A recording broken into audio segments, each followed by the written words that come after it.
Hello students, myself Professor Hiral Pausar from Rafael College, Vapi, and I am going to teach you subject environmental science.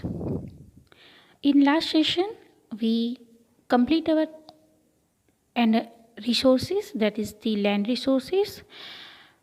Now in today's session we start the next one resources, that is energy resources. Now first of all, energy resources. Before 1780, most of the power available to human society was limited to solar energy and trapped by green plants which produce organic matter. पहले क्या था? Before the 1780 जो power था, most of the power available to the human society को वो limited था। कौन सी? तो वो सोलर एनर्जी कैसे बनती थी? By the green plants which produce the organic matter. Green plants जो एनर्जी प्रोड्यूस करते हैं, राइट, इकोसिस्टम में आएगा आपको, तो वो most of the solar energy का ही वो यूज़ करते थे। It was the biological oxidation of these organic matter which fueled the muscle power, while combustion of organic matter provide energy for other purposes such as lighting, cooking, heating, etc. तो पहले तो क्या करते थे ये लोग? एनर्जी के खाना पकाने के लिए वो लकड़ी को जलाते थे, राइट। तो वो फ्यूल वुड का यूज़ करते थे, वो उस तरह से वो एनर्जी का यूज़ करते थे पहले। The formation of fossil fuels जैसे कि coal, oil and natural gas is also due to the photosynthesis carried on by the plants which occurred millions of years ago. Now photosynthesis में process is what? तो जो plant रहते हैं वो क्या करते हैं? वो लाइट एनर्जी, जो उनको लाइट मिलता है उसको वो कन्वर्ट करते हैं केमिकल एनर्जी के अंदर। तो वो क्या करते हैं? जो लाइट, वाटर और कार्बन डाइऑक्साइड का कन्वर्ट करके ऑक्सीजन एनर्जी वो प्रोड्यूस करते हैं। That is the process of photosynthesis. Energy requirements of man were modest and could be fulfilled by solar energy recently fixed by the green plants. Solar energy आपको पता है, solar energy कैसे मिलती है? तो हमें डायरेक्टली सन में से जो मिलती है वो एनर्जी होती है सनलाइट, राइट। और अभी सोलर एनर्जी अभी ज़्यादा से ज़्यादा यूज़ होने लगी है। सब लोग सोलर पैनल अभी यूज़ करने लगे हैं, राइट। और गुजरात में उसका यूज़ अभी बढ़ रहा है। The situation has now change drastically. Energy means capacity to do work. It plays an important role in the fields of natural science and engineering.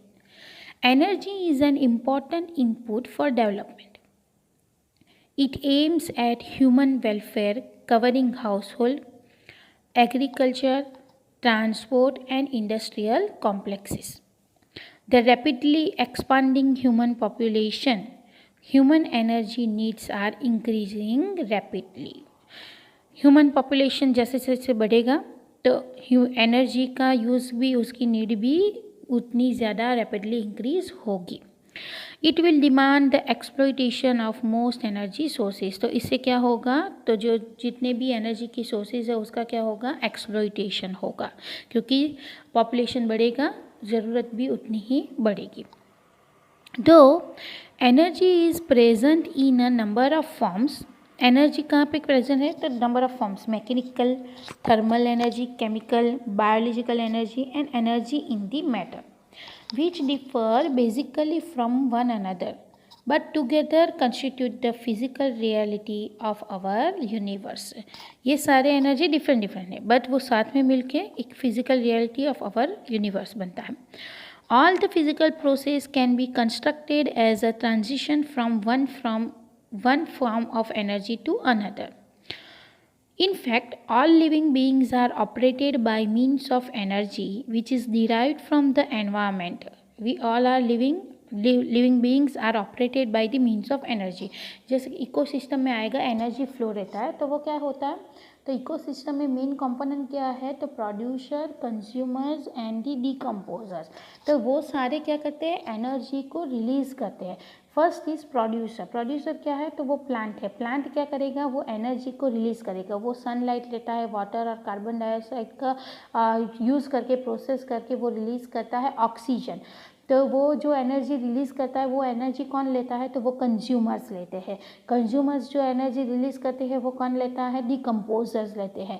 और डिकम्पोजर्स जो एनर्जी रिलीज़ करता है वो वापस से प्रोड्यूसर लेता है। तो वैसे ये इकोसिस्टम हमारा चलता है, राइट, एनवायरमेंट। तो we all are the part of this environment, और हम सब वो एनर्जी का वो पार्ट है, राइट। तो man is only a part of energy flow in the nature. Now uses of energy. Energy के यूजेस क्या है, तो सबको पता है। फर्स्ट इज़ द इलेक्ट्रिसिटी, जो हम हाउस होल्ड में यूज़ करते हैं। फिर गैस का हम यूज़ करते हैं, राइट। तो broadly energy is use for the following purposes. First is cooking, heating, lighting and other such facilities. फिर transporting peoples and goods. Transporting के लिए हम फ्यूल का यूज़ करते हैं, डीजल, पेट्रोल, उन सब का यूज़ करते हैं। Manufacturing, consumer goods and capital equipment. Production and conversion of primary fuels into other forms of energy as desired by the consumers. For example, conversion of chemical to electrical energy by the dry cell battery. Chemical जो energy रहती है उनको convert करते हैं electrical engineer में, जैसे कि dry cell battery and many more. तो these are the uses of energy. Now the classification of energy resources. Energy resources के क्लासिफिकेशन क्या है, उसका क्लासीफाई कैसे किया गया है।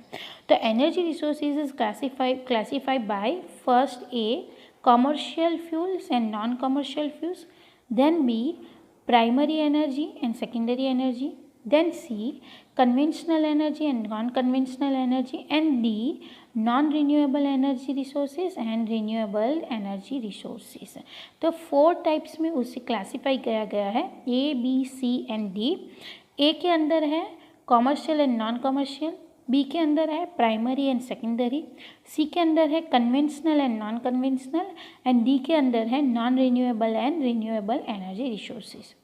तो पहले देखते हैं हम ए commercial fuels. These include coal, lignite, petroleum products, natural gas and electricity. That is the commercial fuels. Non-commercial fuels, these include the fuel wood, जैसे कि ईंधन, काउ डंग, गोबर, एग्रीकल्चर वेस्ट जो रहता है उसे हम बोलेंगे नॉन कमर्शियल फ्यूल्स। और कमर्शियल के अंदर coal, lignite, petroleum product, natural gas and electricity. Now second one B is primary energy and the secondary energy. Primary energy क्या है, जो हमें डायरेक्टली एनवायरनमेंट से मिलता है, और सेकेंडरी जो हमें एनवायरनमेंट से डायरेक्टली मिलता नहीं है वो। Primary energy resources are those which are mined और otherwise obtain from the environment.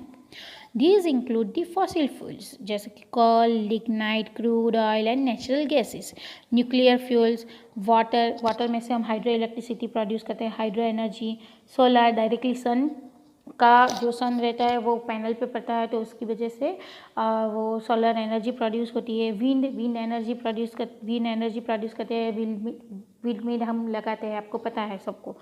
Then ocean and geothermal energy, wave जो ओशन के वेव्स रहते हैं तो टाइडल पावर प्रोड्यूस करते हैं ये। तो ये सब क्या है, प्राइमरी एनर्जी रिसोर्सेज है। नाउ सेकेंडरी एनर्जी रिसोर्सेज जो डायरेक्टली हमें एनवायरनमेंट से नहीं मिलती है। Secondary energy resources are those which do not occur in nature, instead they are derived from primary energy resources. वो कहाँ से मिलती है, वो किस में से मिलती है, तो प्राइमरी से मिलती है। These include the petrol, diesel, electrical energy from the coal, diesel and gas, etc. Now the C, conventional energy and non-conventional energy. Conventional energy, that is conventional sources of energy are those which have been in common use for a long time. Conventional sources of energy क्या है, जो energy हम लंबे समय से उसका commonly use कर रहे हैं। These include the fossil fuels जैसे कि पेट्रोल, नेचुरल गैस जिसका हम यूज़ करते हैं, पेट्रोल का यूज़ करते हैं, डीजल, राइट, और गैसेस एलपीजी जो फॉर्म है वो सब जो हम कुकिंग पर्पस के लिए जिसका हम यूज़ कर रहे हैं, राइट। तो वो सारे fossil fuels, coal, petroleum and natural gas, water, hydro power and nuclear energy, जिसका कॉमनली यूज़ हो रहा है लॉन्ग टाइम से। नॉन कन्वेंशनल एनर्जी क्या है? तो non conventional source of energy are those which are not very common for the use, जो commonly उसका हम यूज़ नहीं कर रहे हैं। दिस इंक्लूड दी सोलर, जो कि सोलर अभी कॉमनली यूज़ हो रहा है, विंड एनर्जी, जियोथर्मल, ओशियन, जैसे कि ओशियन में से क्या होती है? Thermal, tidal and wave energy, biomass, biogas, जो बायोगैस का भी हम यूज़ कर रहे हैं, एंड हाइड्रोजन एनर्जी। तो this is the non conventional energy resources, right. तो ये था हमारा C classification. Now D classification. D classification में क्या है? तो non renewable and renewable. Non renewable resources that means what? जो वापस से रिन्यू हम नहीं कर सकते, जो एग्जॉस्टिबल है, और renewable that means what? Which is not exhaustible, which is inexhaustible, और वो अगेन एंड अगेन आप उसको हम रिन्यू कर सकते हो। नाउ देखते हैं non renewable resource, non renewable energy resources. Non renewable energy resources are those natural resources which are exhaustible and can not be replaced once they are use, right. अगर एक बार आपने उसको यूज़ करते रहे और ये वो ख़त्म हो गया तो वापस से वो रिप्लेस होगा नहीं। These are available in the limited amount and developed over a long period. तो they include fossil fuels, right. आपको पता है पेट्रोल, ऑयल, क्रूड ऑयल, वो अभी अगर हम उसका ओवर यूटिलाइज करेंगे तो वो धीरे धीरे क्या होता? ख़त्म हो जाएगा। Such as the coal, oil and natural gas and the nuclear energy. The burning of fossil fuels is causing a number of negative environmental consequences such as the global warming। अगर ये जो fossil fuels है वो अगर burn हो जाएगा, वो जलेगा, राइट, तो उसका दहन होगा, जलाएंगे, तो उसकी वजह से क्या होगा? एनवायरनमेंट पे उसकी इफ़ेक्ट होगी, नेगेटिव इफेक्ट होगी, जैसे कि global warming, acid rain, air pollution होगा, and oil spills during the transportation. Oil का जब ट्रांसपोर्टेशन करते हैं तो ट्रांसपोर्टेशन के दौरान वो स्पिल्स होता है, right.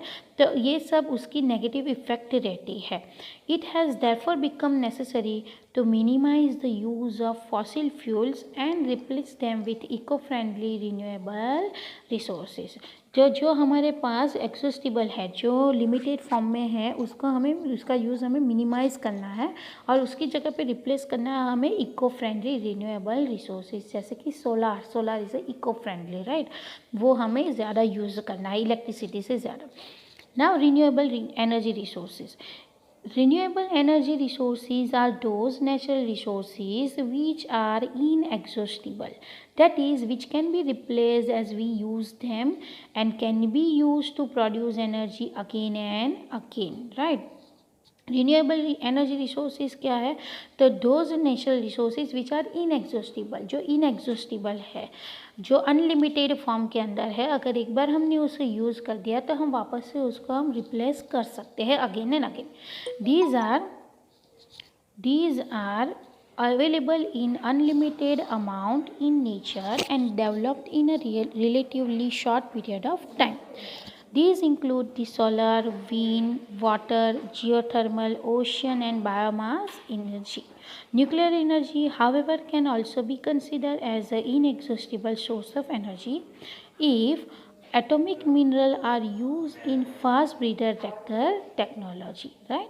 So the classification of energy are, first is commercial and non-commercial fuels, जिसके अंदर है कमर्शियल के अंदर petroleum product and natural gas, and non commercial के अंदर fuel wood, agriculture waste.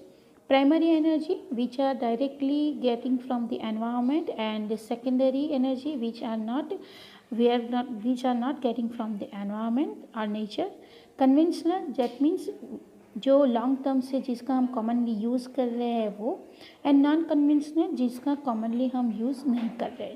Then non renewable and renewable resources. Non renewable that means which are in unlimited form, and renewable जो non renewable which are limited form, जो limited form में है जिसको हम replace नहीं कर सकते हैं, and renewable that means which are available in the unlimited form, जिसको आप वापस से रिन्यू कर सकते हो, रिप्लेस कर सकते हो, right. Okay, so in today session we discuss the energy resources, उसके uses and the classification of the energy resources, right.